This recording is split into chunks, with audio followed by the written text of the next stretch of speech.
I am Tiffany Stone, 48 years old. I work in an accounting position at an air conditioning company. At home, I live with my husband Edward and my mother-in-law. We have no children. I first met Edward at a large real estate development company where I previously worked, and he had just joined as a new employee. I thought Edward was one of those modern men, as I saw him being liked by female colleagues and older male employees too. However, for some reason, Edward said, other accounting staff seem a bit inapproachable. But there's something warm and nice about you, Tiffany, and he started to hand me the accounting documents exclusively. I wasn't sure whether he was a natural airhead or just slow, but there would often be errors in the documents, or they were submitted just before the deadline. Each time, he would show an apologetic attitude but kept repeating the same mistakes, resulting in me having to do a lot of overtime. Is he savvy, or is he just cleverly maneuvering things? While maintaining a smile outwardly, I felt a bit distressed inside. However, when he saw me struggling with a company-provided stationery, he would sometimes offer me the stationery he recommended. This attention to detail didn't seem like mere flattery. I eventually fell under his spell and ended up supporting him. We grew closer when I felt ill on the train during our commute. Possibly due to consecutive overtime work during the busy season, I couldn't bear the crowd on the train and became dizzy. Somehow, I managed to reach the station I get off for work, but I was exhausted and sat on a bench on the platform, unable to move, feeling nauseous. Edward noticed me and, without caring about his suit getting dirty, carried me to the medical room under the station staff's guidance. There, I took some medicine I had with me, rested a bit, and felt better. When I contacted the workplace, my boss instructed me to go home immediately. Edward was ordered to ensure my safe return home.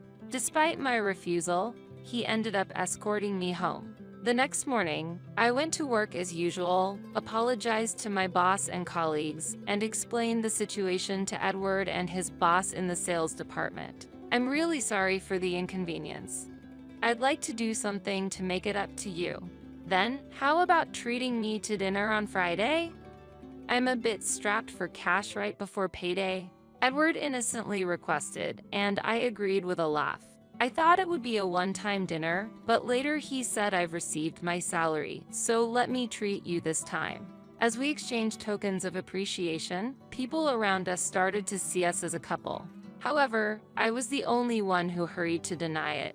Edward, as always, was carefree and said, "There's no need to deny it so hastily." And before we knew it, we were treated as an official couple. 2 years later, at the age of 28, Edward proposed to me, saying, if we get married, everyone will be at ease. So we got married. Feeling awkward about working in the same place, Edward encouraged me to quit, which was kind of unexpected. You're at the right age, and it would be better to focus on having children. Not just Edward, but also my mother-in-law strongly suggested, so I resigned. For our post-marriage living arrangements, we initially considered living in this area assuming dual income, but we were suggested to live at my father-in-law's place. My father-in-law had died 10 years ago, and after my sister-in-law, Amy, got married and moved out, Edward and my mother-in-law had been living there alone. Although I assumed we would live together eventually, starting from the beginning was unexpected. However, if Edward moved out, it would leave my mother-in-law alone, and she strongly opposed it. Convinced by the idea of saving on rent, we started living together upon getting married. Initially, there were no problems, and it was peaceful. Amy, a graduate of a prestigious university and working for a major trading company, was my mother-in-law's pride, while she showed little interest in Edward. Amy started her new life in a condo 30 minutes from downtown and often asked her mother for help around the house. "Mom, come help. I'm too busy to handle the house chores," she would plead, and my mother-in-law, pleased, would say, I have to support her, and helped with cooking, cleaning, and laundry at Amy's condo. Sometimes, when my mother-in-law couldn't manage things by herself, or when Amy took a break to enjoy afternoon tea with her, I was also asked to help. Normally, my mother-in-law didn't interfere much with Edward's and my life, making our living together more comfortable than I had expected. That's why I thought helping my sister-in-law Amy with household chores occasionally wasn't such a big deal. However, one day, Amy and my mother-in-law went on a vacation, and during that time, I was tasked with tidying up Amy's house. Amy was concerned that her husband, Nathan, would be inconvenienced when he returned home, so she asked me to take care of the house chores while she was away. After we leave, please take care of cleaning, laundry, and meal preparations, she instructed, so I began the tasks in her condo as requested. I cleaned the house, washed and ironed clothes, following the routine flow of daily chores. When it came to storing food in the refrigerator, I remembered that Amy emphasized, "Make sure to chill my husband's favorite beer," but I could not find the beer anywhere, only mineral water and health drinks were visible. Blaming myself for not checking in advance, I decided to rush out to shop. I headed to the nearby supermarket. Despite searching, I couldn't find the specific beer brand. The Belgian beer Nathan preferred was a rare item, not as readily available as typical American brands. Initially, I thought I could find it in another store, but after visiting several supermarkets and drugstores nearby, I could not find that specific brand anywhere. At that time, map apps were not yet common, and I was not very familiar with the area where Amy and her husband lived. It was challenging to know what each store carried, and as I visited numerous shops in search of the beer, I began to feel increasingly stuck. As time ticked away and my anxiety grew, I decided to catch a taxi as a last resort. I headed straight to a nearby department store and finally found the long-sought-after beer in the liquor section in the basement. I entered the apartment just a bit after 5 p.m. as the evening sky began to darken. Feeling fatigued after all the running around, but not forgetting about the beer that needed to be chilled at Amy's house, I hurried over. An unexpected scene awaited me there. In the living room, I saw Nathan, who had returned home earlier than usual. "Nathan, you're back early," I exclaimed in surprise and began tidying up the apron and various food-filled bags on the messy sofa. Suddenly, Nathan asked, "What's all this about?" My wife said we hired a professional for housework, which left me slightly perplexed. According to Nathan, there had been plans to call his mother from his distant hometown to live together, supporting their busy life as a working couple. He explained, "Our family, just like my wife's, doesn't have a father anymore, and I'm an only child. My mother has no one but me to rely on, and I wanted her to live with us here in exchange for her support with the housework." However, Amy had strongly argued, "If possible, I also want to bring my mother here to live with us. But favoritism is not fair and goes against justice." This statement was laden with a deep wish for balance and fairness within the family. Eventually, a solution satisfactory to both families was found, and they decided to seek external help for the housework. The cost for this service was to be equally shared by Amy and Nathan to ensure fairness. However, the actual situation was a bit different. Secretly, my mother-in-law and I were taking on the role of household support.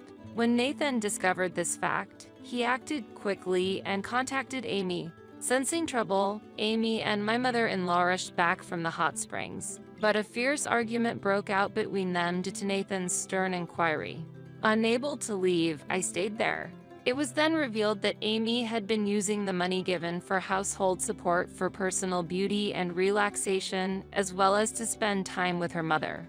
Ultimately, my mother-in-law stepped forward and offered a heartfelt apology. She promised to act more carefully in the future, managing to resolve the situation for the time being.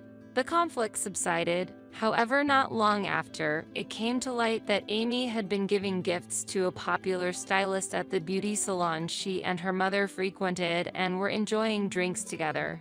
Given the previous incident, Nathan, furious, refused any mediation from my mother-in-law, which eventually led to a divorce.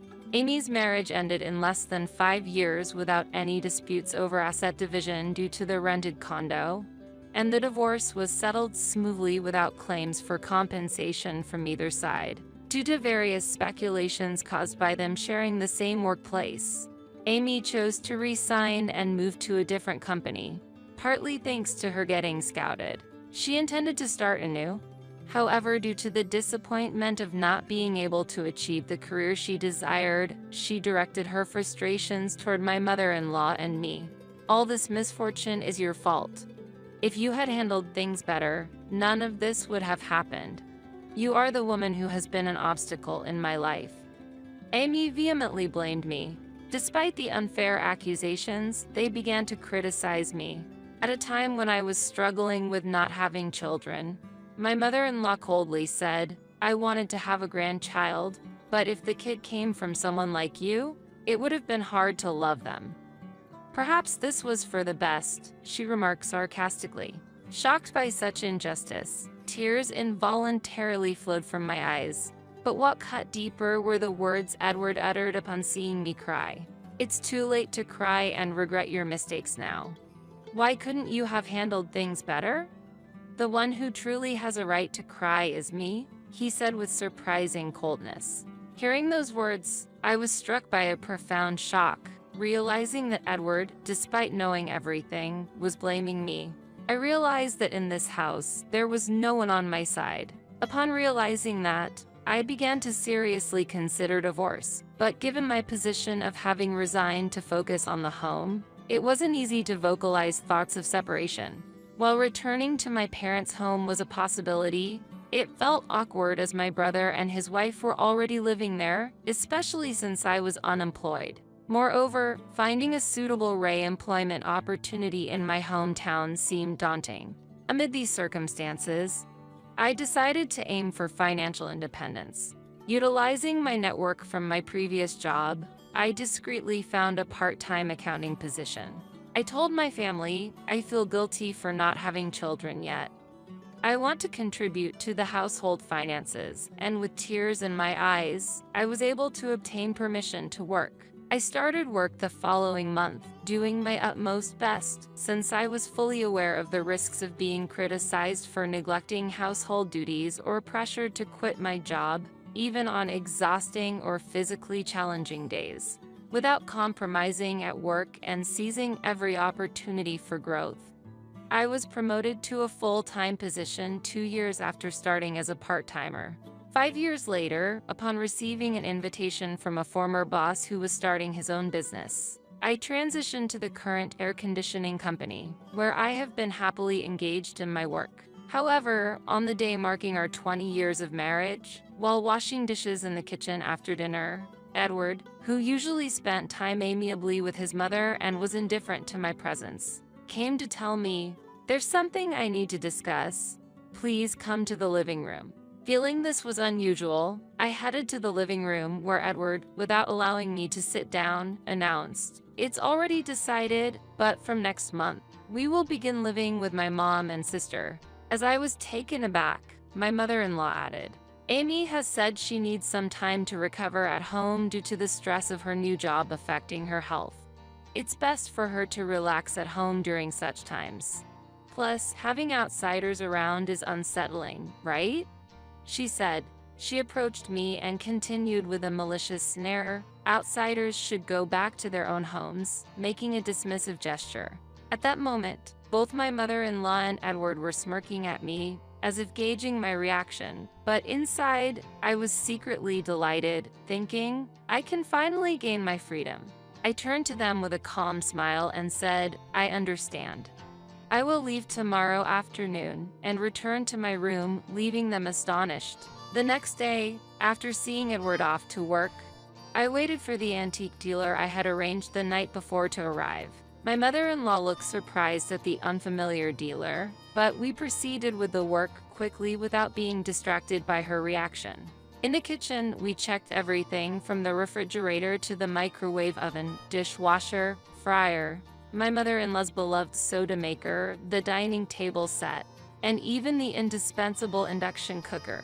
In the living area, the list included the television, air conditioner, robotic vacuum cleaner, AI voice assistant, the seldom-used hot carpet, and even the sofa set. We also quickly included the washing machine, Edward's room's PC desk and bookshelf, his air conditioner, my mother-in-law's and husband's bed and dresser in the estimate. When the dealer was on the phone talking to someone, My startled mother-in-law rushed over, exclaiming, "Wait a minute, what are you doing?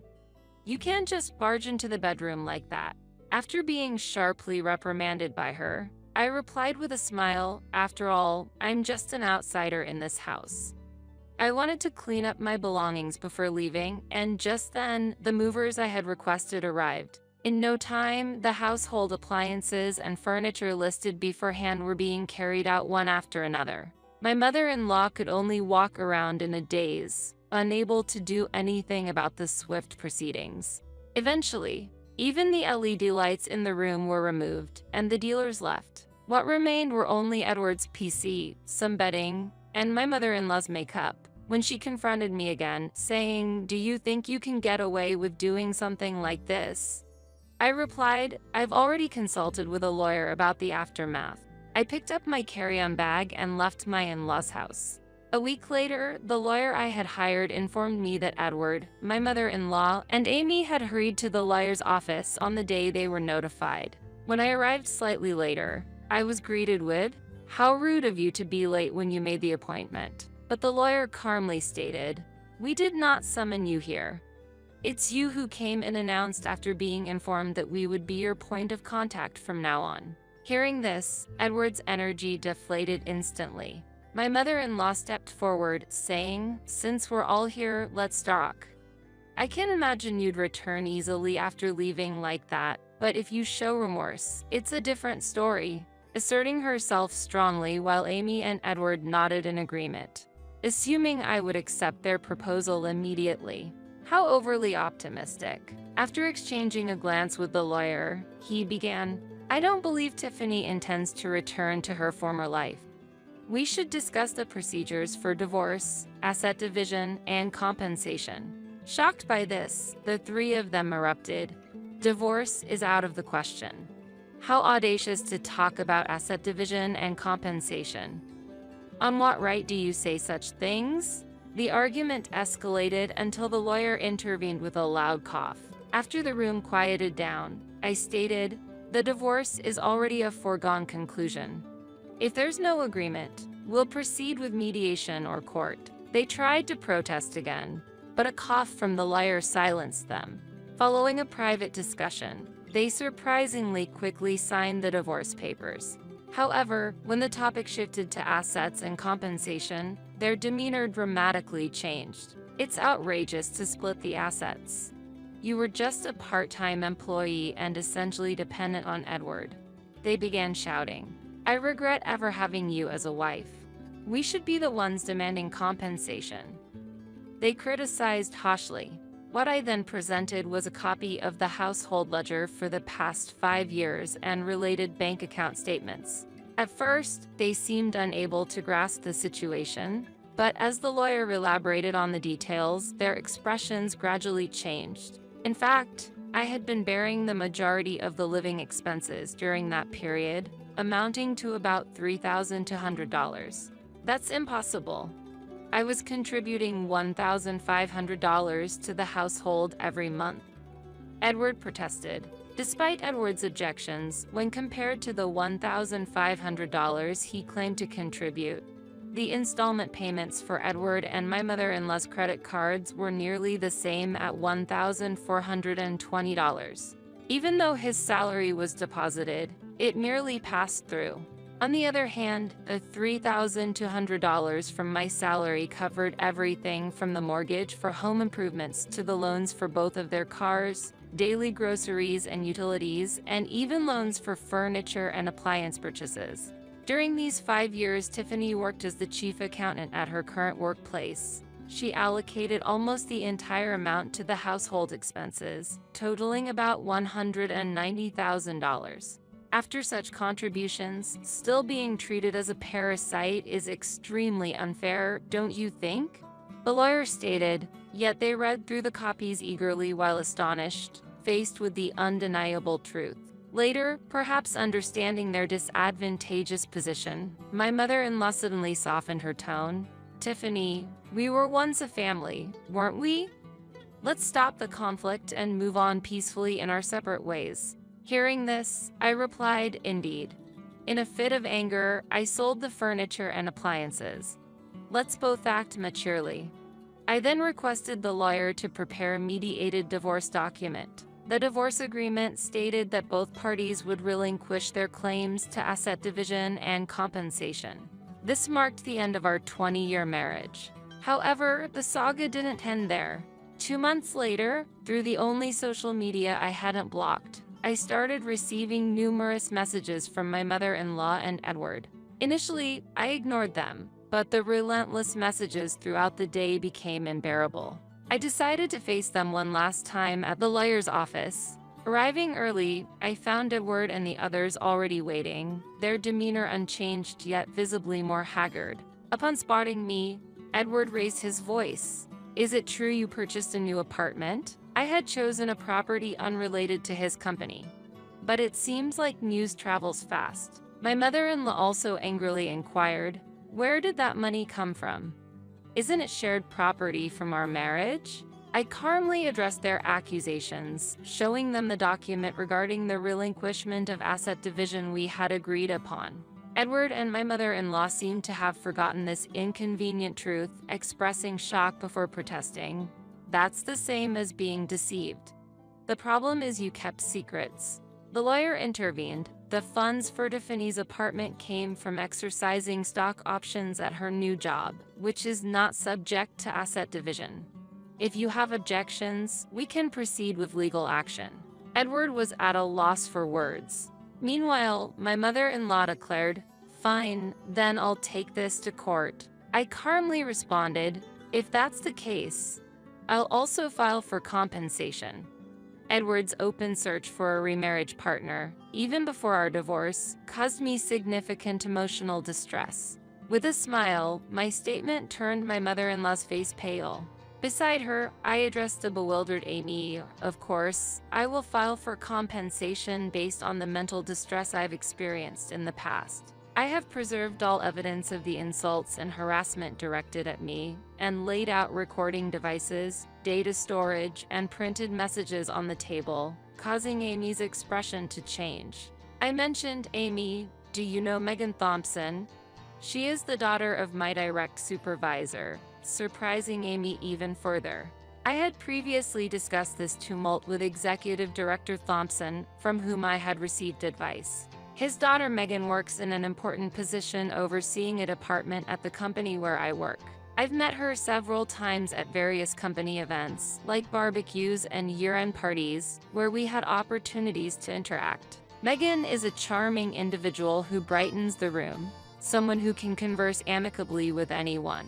However, she had faced unreasonable harassment from her boss at the company she joined, impacting her mental health and leading to a leave of absence. Shockingly, the perpetrator was none other than my sister-in-law Amy. To touch a little on Megan's family background, her parents divorced when she was young, and she grew up in a father-daughter household with her father. As such, she largely grew up without the warm support of an older female figure. When she reached out to me wanting emotional support, I readily accepted her request. We talked over tea at a cafe, discussing everything from daily trivialities to her workplace woes. In the course of our conversations, Amy's name came up. I was surprised. It later emerged that Amy wasn't on leave due to illness, but had been ordered to stay at home because her inappropriate actions towards Megan had become an issue. I felt a strong sense of urgency and got the final push to proceed with the divorce due to a clear reason. I anticipated that if my sister-in-law Amy lost her job, she would almost certainly move into our house. Such a scenario would put me under further financial and emotional strain. While pondering how to proceed with the divorce advantageously, I was unexpectedly kicked out by Edward and my mother-in-law, which serendipitously turned the situation in my favor. To capitalize on this opportunity, I exaggerated selling off furniture and appliances. This act was a tactic to feign mutual loss to avoid property division and compensation claims, motivated by wanting to keep the movement of funds from exercising my hidden stock options. Due to Edward and my mother-in-law's wasteful nature, our savings were meager, and a strict division of assets would have left me at a loss. Thus, I cleverly strategized to protect my position while favorably navigating the divorce. I understood that claiming compensation from a party without the means to pay would be futile, even if I won. Hence, I emphasized my contributions to living expenses, creating a semblance of indebtedness to influence them to accept the waiver of property division. Edward, my mother-in-law, and Amy eventually grasped the situation. They felt relieved, thinking that expelling me from the family would restore their peaceful life. But their assumption was naive. The decline in their living standards after my departure was stark, especially my mother-in-law, who, as I had pointed out earlier, continued to proclaim loudly to friends, relatives, and even distant acquaintances that she was planning to sever ties with a daughter-in-law who could only manage part-time work and wouldn't even give her a grandchild. Moreover, she was actively seeking matchmaking opportunities for Edward, saying, "If you know any suitable young ladies, please introduce them to my son." The list of ideal daughter-in-law criteria she proposed was unrealistic and laden with unfairness. These demands were not only anachronistic but also crossed ethical boundaries, reflecting her detached personal desires. She was overly fixated on youth as a factor in a prospective wife and generally dismissed the idea of having extensive social experience. She also expected the daughter-in-law to sever ties with her family and to receive a certain amount of assets upfront from them, an exceedingly unfair demand. Additionally, she required medical proof of the woman's fertility before marriage, an extreme request that disregarded human rights. These conditions shocked everyone with their excessiveness and irrationality, subjecting my mother-in-law to widespread criticism. Every one of her utterances emanated from a deeply egocentric view, finding no sympathy from listeners. Under these circumstances, there was no room for serious consideration of her proposals, further highlighting her unrealistic demands. The outlandishness of her conditions alienated and disappointed all who heard them. Despite her attempts to impose her unrealistic expectations, the response from those around her was distinctly cold and dismissive. Even with additional criteria like beautiful, stylish, and tall, everyone sensed the emptiness of those demands, and no marriage proposals were forthcoming for Edward. Subsequently, as my mother-in-law hastened the search for marriage prospects, she faced increasing rejection and was ignored by those around her.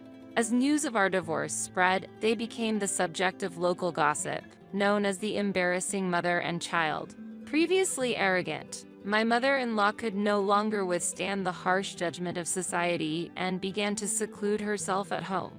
Occasionally, cries and the sound of breaking dishes emanated from their house, becoming a whispered topic among neighbors. It seems my mother-in-law has been unable to control her emotions since I left the house. Once using me as an outlet for her stress and finding solace in shopping and trips, she may now be unleashing her frustration within the confines of her home. As for Edward, since he had left all financial management to me, he was clueless about handling money. Even after the lawyer explained the situation, he still overestimated his abilities.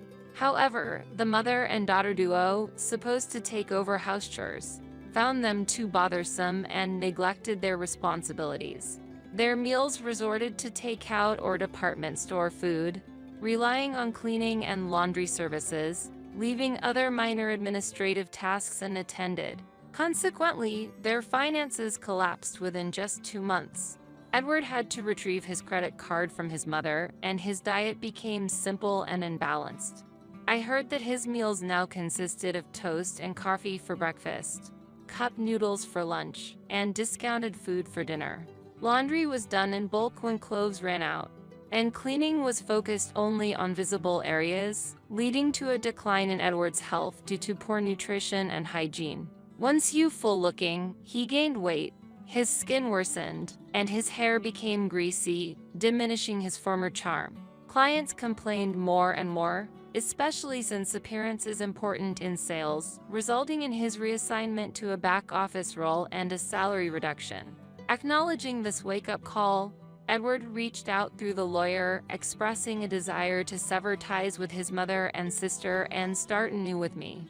However, since I had instructed the lawyer to prevent any contact with me under any circumstances, The lawyer firmly rejected Edward's wishes. He was warned that if he tried to force his way into my workplace or new home, the police would be notified, preventing further contact. Amy, another key figure in this saga, faced stern criticism from Megan, who I had informed about the situation.